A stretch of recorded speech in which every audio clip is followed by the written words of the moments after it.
first read it, I didn't feel like I felt any similarities whatsoever, because it's written from Bella's perspective, so it's kind of like he's the most amazing person in the world, blah, blah, blah, and then I've always been quite lacking in confidence. But I started to relate to just his idea of,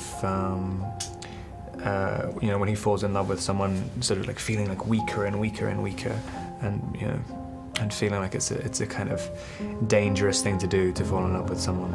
And I kind of related to that when I was younger, and that's gradually changed as well. I realized it's quite a kind of immature way to think of things.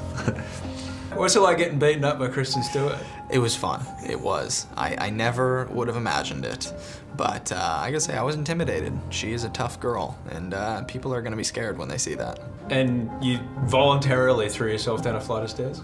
Absolutely. I mean, whatever it takes for the role, and it was worth it. I mean, it hurt on the day, but it's good looking back at it.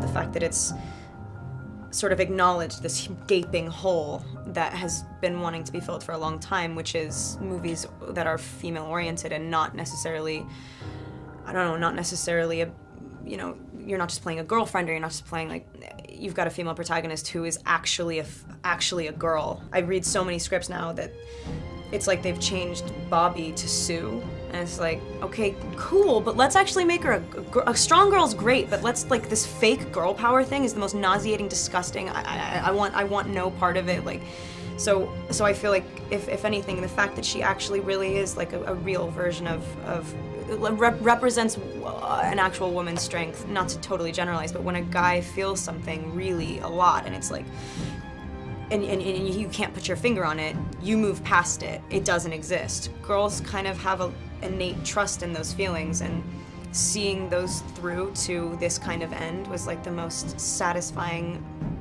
validation for being a crazy girl, which we all tend to be sometimes.